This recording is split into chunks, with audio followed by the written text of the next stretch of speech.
Hello dear students, कसा होता आजचा मराठीचा पहिला पेपर तुमचा? तो दरवर्षीप्रमाणे याही वर्षी मी तुमचा प्रत्येक पेपर आपण डिस्कस करणार आहोत. त्याचे मॉडेल आन्सर्स काय आहेत, काय तुम्ही लिहिलंय थोडंसं चेक करा. म्हणजे तुम्हाला अंदाज येईल की आपलं कुठं चुकलंय, कुठं बरोबर आलंय. तर ह्याच्यामध्ये मला एक सांगायचं आहे, माझा असा कोणताही हेतू नाहीये की तुम्हाला टेन्शन द्यायचं आहे किंवा मग बरेचदा असं आपल्याला उत्सुकता असते ना की यार हे लिहिलंय ते बरोबर आहे का चूक आहे, असं थोडंसं होऊ शकतं. आणि ह्यासाठी पेपर आहेत. बरेचदा बरेच स्टुडंट्स मला म्हणतात की कशाला टेन्शन देताय, झालाय आता पेपर, जाऊ द्या ना मॅडम. तर असं नाहीये ऍक्च्युली. तर ह्याचा मागचा हेतू समजून घ्या. तुमचं थोडंसं ऍक्च्युली टेन्शन रिलीज करण्यासाठीचा हा पेपर आहे. त्यासाठी मी हे केलेलं आहे. ठीक आहे. तर आता ह्याच्यामध्ये जो तुमचा पहिला प्रश्न आहे की उत्तरे लिहा. म्हातारीच्या जगण्याचा एकमेव आधार पत्र, आपल्या तरुण मुलाला माणसं दाखवणारा पोस्टमन. त्यानंतर हा पॅरेग्राफ आहे, म्हणजे त्या पॅरेग्राफवरती बेस्ड हा प्रश्न होते हे पहिले दोन. त्यानंतर पुढचा जो प्रश्न आहे, आकृती पूर्ण करा.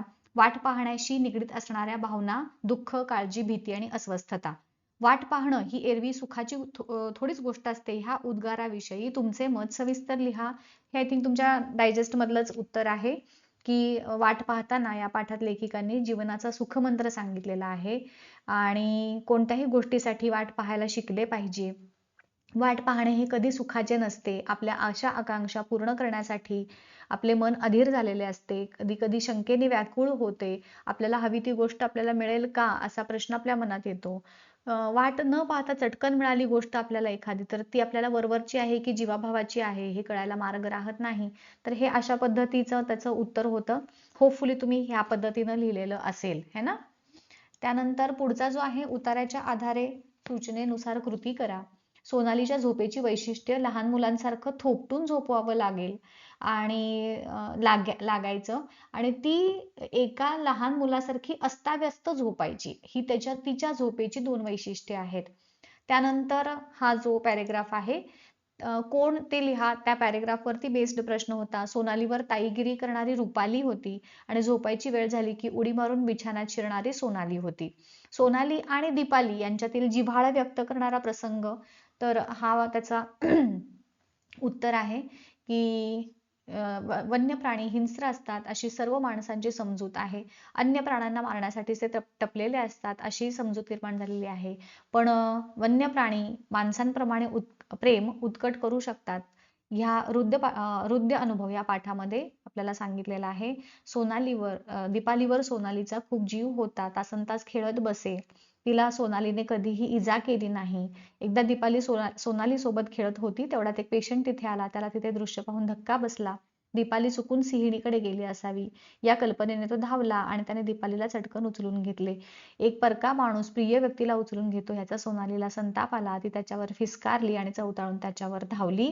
तिचा तो अवतार पाहून दीपालीला तशीच टाकली वगैरे. हे जे आहे त्या दोघांच्या मधला जिव्हाळा व्यक्त करणारा प्रसंग तुम्हाला सांगायचा आहे.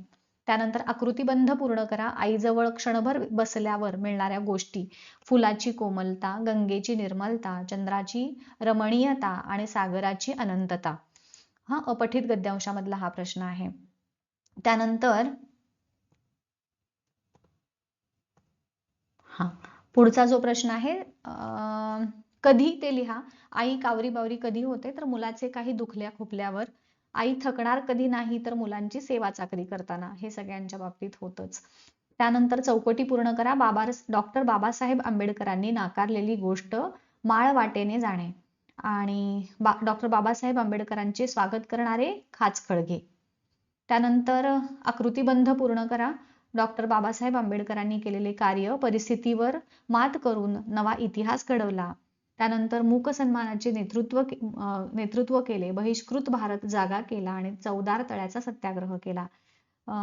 तू झालास परिस्थितीवर स्वार आणि घडवलास नवा इतिहास. याचा अर्थ, तर हा त्याचा अर्थ आहे की अशा प्रतिकूल परिस्थितीची तू तमा बाळगली नाहीस, त्यावरही तू मात केलीस आणि नवविचारांच्या प्रेरणांचा नवीन इतिहास तू घडवलास. आतापर्यंत वर्णव्यवस्थेने नाकारलेला अन्याय सहन करणाऱ्या सर्वहारा जनतेचा तू नायक झालास आणि दुर्लक्षित असलेल्या भारतीय समाजात तू जागृती आणलीस. तर हे त्याचं उत्तर झालं. काव्य सौंदर्य जे आहे आज 50 वर्षांनी अनुभवतोय, सूर्यफुले तुझा ध्यास घेत आहेत, बिगुल प्रतीक्षा करतोय, चवदार तळ्याचं पाणी तोही आता थंड झालंय, ह्याचं विचार सौंदर्य. तर हे त्याचं उत्तर आहे की चवदार तळ्याच्या संग्रामाला 50 वर्षे उलटून गेल्यानंतर कवी डॉक्टर बाबासाहेब आंबेडकरांना उद्देशून म्हणतात की सुख समृद्धीचे प्रतीक असलेली सूर्यफुले अजून तुमचा ध्यास घेत आहेत, संघर्षाला प्रवृत्त करणारा बिगुल अजून तुमची वाट पाहत आहे, संघर्ष मावळलेला आहे कारण चवदार तळ्याचे पाणी थंड झालेले आहे, ते पुन्हा पेट घेईल. त्यानंतर 10वा हे जो आहे याच्यामध्ये खालील मुद्द्यांच्या आधारे कोणत्याही एका कवितेसंबंधी खालील कृती सोडवा असं आहे. तर 2 आहेत, एक मोरोपंत आणि दुसरी आहे नीरजा. ठीक आहे. तर त्याच्या कवी म्हणजे सॉरी त्याचे जे भरतवाक्य आणि त्याचे आश्वासक चित्र हे जे आहे, तर कवी कवयित्री आहेत भरतवाक्याचे मोरोपंत आणि आश्वासक चित्रचे नीरजा आहेत. त्यानंतर विषय, मोरोपंत ह्या कवितेचा विषय आहे सज्जन माणसाचे महत्व आणि नीरजाचं आहे स्त्री पुरुष समानता. त्यानंतर मोरोपंत ही जी आहे कविता, तर त्याचं आवडण्याची किंवा न आवडण्याची कारणं आणि नीरजा न आवडण्याची किंवा आवडण्याची कारणं ही ह्या पद्धतीने आहेत.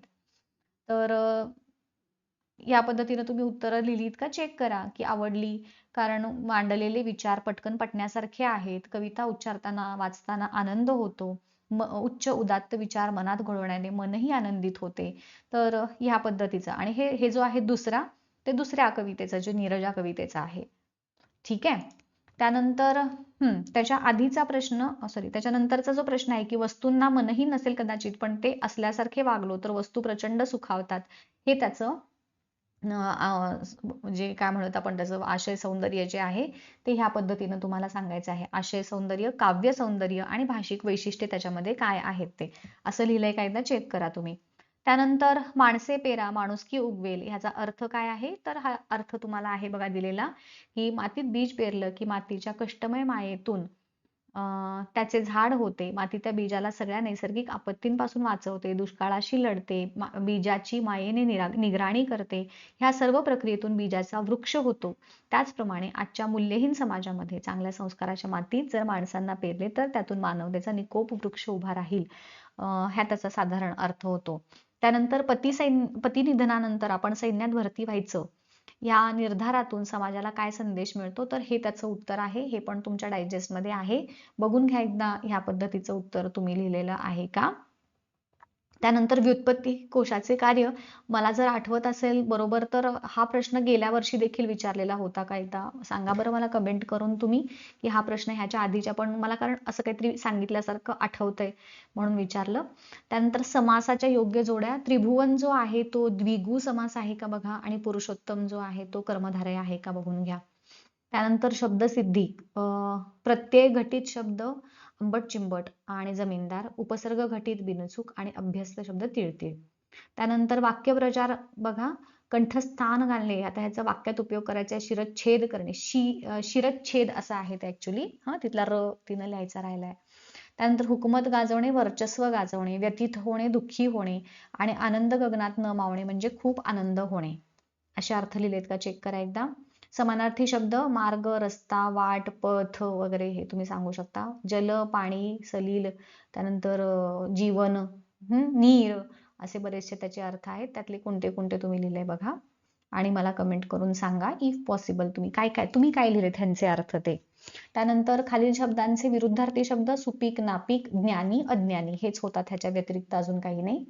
वचन बदला, भिंती अनेक वचन आहे आणि रस्ता हे एक वचन आहे. खालील शब्दातील अक्षरांपासून 2 अर्थपूर्ण शब्द तयार करा, दार, रवा, खवा, वार. अजून तुम्ही काय केले असतील तर तेही तुम्ही कमेंट करून मला नक्की सांगा, ह्या शब्दांच्या व्यतिरिक्त तुम्ही अजून काय लिहिले असतील तर. त्यानंतर लेखन नियमानुसार चुकीचे शब्द लिहायचे आहेत ह्यातले. महर्षी कर्वे यांच्यामध्ये म्हणजे यांज मध्येच्या ऐवजी यांच्यामध्ये लिहिलं आणि स्थितप्रज्ञाची मधला जो पहिली वेलांटी आहे त्याचा तर ती हे केली आपण त्यात तिथं चेक केलं, हे तुम्ही लिहिलंय का. त्यानंतर दिशाची पण वेलांटी चुकलेली आहे आणि धुसरचा उकार. त्यानंतर महाराष्ट्र ही हची वेलांटी आणि भूमीचा उकार. त्यानंतर शनिवारी मधलं नीची वेलांटी आणि दुपारीचा उकार, हे करेक्शन्स होते. त्यानंतर ह्यांचा अर्थ स्वल्पविराम आणि दुहेरी अवतरण चिन्ह. परिभाषिक शब्दामध्ये काय आहेत, टॅक्स म्हणजे कर आणि एक्झिबिशन म्हणजे प्रदर्शन. ह्याच्या व्यतिरिक्त तुम्ही काही लिहिलंय का वेगळं असेल तर मला कमेंट करून सांगा. त्यानंतर पत्रलेखन जे आहे ते आता हे जे पत्रलेखन आहे बरेचदा इंग्लिश मीडियमच्या मुलांनी सुद्धा हे खरं तर बघून घ्या. कारण गेल्या वर्षीचा माझा अनुभव सांगतो, जे काही म्हणजे तुमचं जे उपयोजित लेखनचा प्रकार आहे की नाही, त्या उपयोजित लेखनामधलं थोडंफार इकडं तिकडं करून इंग्लिश मीडियमसाठी सुद्धा ते विचारलेलं होतं. त्यामुळं एकदा बघून घ्या व्यवस्थित काय काय आहेत. तर ह्याचा माझ्याकडे फॉर्मॅट आहे. अर्थातच हे प्रत्येकाचं वेगवेगळं असतं. तर ह्याचा फॉर्मॅट आहे.